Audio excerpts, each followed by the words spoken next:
It's fallacy. Harry was hungry for money and giving up the title shattered Sussex's fantasy.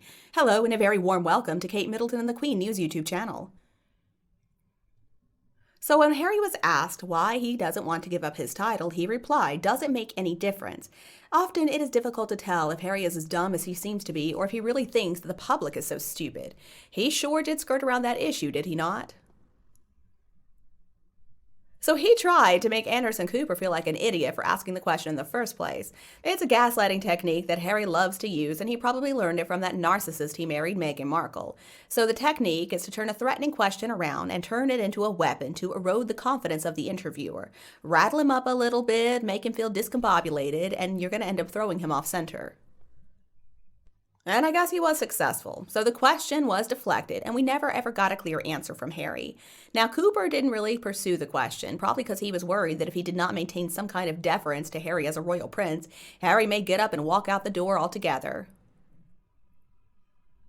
And it didn't even seem like Anderson Cooper cared that much. It didn't seem like he even wanted to clear up that question in the interview. He could have brought a lot more clarity to what Harry was saying by challenging him, but he didn't bother doing that. Now, Harry, I guess, is not fully to blame for his absurd response. In fact, it seems like Anderson Cooper needs to shoulder the blame more than Harry. See, any journalist worth their salt would have delved a little deeper. They would have done something to get an answer from Harry. And Harry knows what he is doing when choosing the people to interview him. He only wants to talk with people who won't put him in the hot seat or force him to answer the difficult questions. Let's discuss the difference that it would make to give up the titles. Well, first of all, it would make a difference in how people feel about Meghan and Harry. Actually, I think most people would begin to respect them a little more if they would just give up the titles voluntarily. And I have a good reason for thinking that way. See, if they were to relinquish the titles, that would show that they actually mean what they say, that they really do think the monarchy is this old-fashioned, archaic institution that has no place in modern society. If they would separate themselves from an institution they have built a career out of trashing, it would make a lot of sense. That little bit of respect that Harry may get for giving up the title is just not cost-effective enough, I guess, for him and Meghan. And another difference would be that nobody would care what they do or say if they were just Mr. and Mrs. Mountbatten Windsor. Both of them are bitter, they're lazy, and they're jealous wannabes. They want fame and money, but they don't want to have to work for it. Harry and Meghan rely on those titles and their connection to the royal family to give them opportunities to make some cash. Nobody's going to pay any amount of money to hear from a retired cable TV actress and a former British soldier. Come on. Their connection to the royal family is the only thing that makes them marketable. And what career could Harry even try to take on to support his family? He doesn't have any education, he has no real skills, and Meghan apparently doesn't want to be an actress any longer. But the both of them are very used to a luxurious lifestyle, and that requires a lot of money to sustain. And I think Harry knows that somewhere deep inside. It has to hurt to know that you are a surplus to requirements. Harry is desperate for his family, but the royal family doesn't really need him or Meghan. So Meghan and Harry just cling onto those titles. It doesn't matter if it makes them complete hypocrites. They don't seem to care. If they had any other way to make money, would they even suffer being known as liars and hypocrites? I don't think so. I think Harry knows good and well what difference it would make, and I don't think he would ever admit it, though.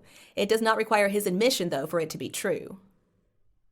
Another thing is, how do we know that Harry did not lay out the rules before the interview even began?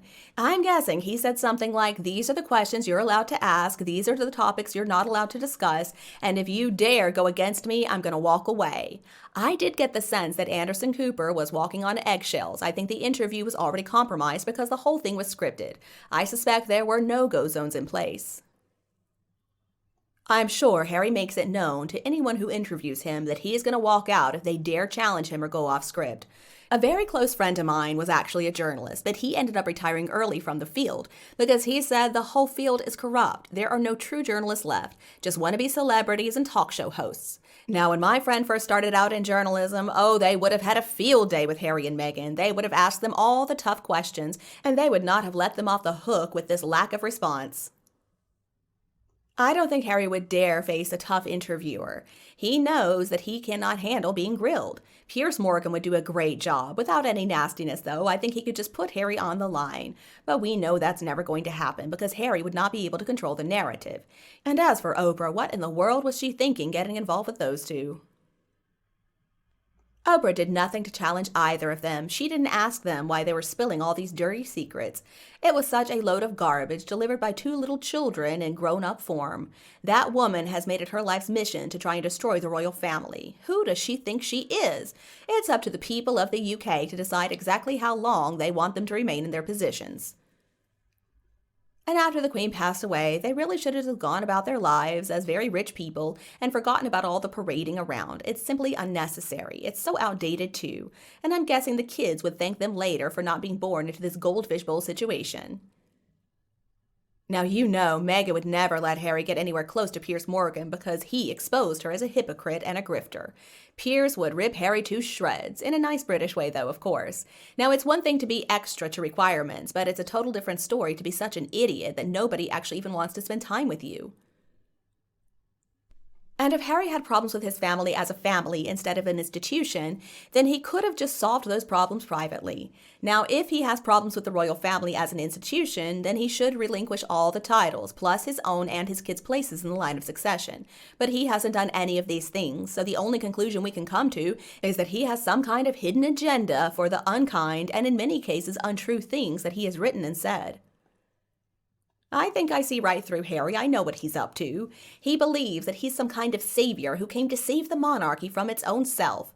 But Harry cannot save the monarchy and the members of it if he's no longer a prince or a duke. He is going to be a nobody, and more importantly, he will not get to give his opinion whenever he wants to. Now, I suspect I know what his ulterior motive is. It's to stay relevant. He doesn't care what it costs. Even if it costs him his self-respect and dignity, that's okay. He doesn't care if he loses the respect of most people around the world. This is the motivation of Meghan Markle, the mattress actress. She aspires to greater fame and fortune than she could ever get on her own. The two of them really are a toxic pair, are they not? Boy, Harry really dug himself in a hole with this one. And when it comes to Meghan Markle, she simply was not successful enough in her career to give her the celebrity status that she's so desperate for. Now, supposedly, she didn't even know who Harry was. Oh, come on. Unless Meghan was living under a rock somewhere for all of her life, there is no way that she didn't hear about Harry. She just hates the fact that people are going to connect her fame to him. She wanted to be famous all on her own. This is just another example of Meghan telling lies that nobody is going to believe.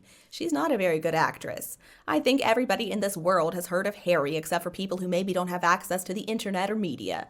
Meghan's a liar though, and that horrible interview with Oprah has proven to be mostly a big sack of lies. There's a good reason why Oprah and other celebrities are distancing themselves from these two. The last thing I want to say is Anderson Cooper interviewed Harry for ratings. That is what TV today is all about. It's all about the ratings because you need good ratings to sell those ads and sponsorship time. News stories in so many ways are now just entertainment that's scripted around a few facts and often some half-truths too. And I'm guessing Harry was expected to make the rounds to sell this book. I would love to see him interviewed to announce the relinquishing of the titles. Oh, that would be the last interview, I'm sure. I don't think there would be anything important left for him to say. It would make a difference, Harry. It absolutely would make a difference. And you, what do you think about those titles? Please tell me your opinion below in the comments section, and we can also discuss the royal family titles. Remember to like and share my video with anybody else who would enjoy it if you preferred it tonight. And please subscribe to our Kate Middleton and the Queen News YouTube channel to get more interesting videos in the future. Now, thank you so much for watching. Good night, and I'll be back to see you all tomorrow.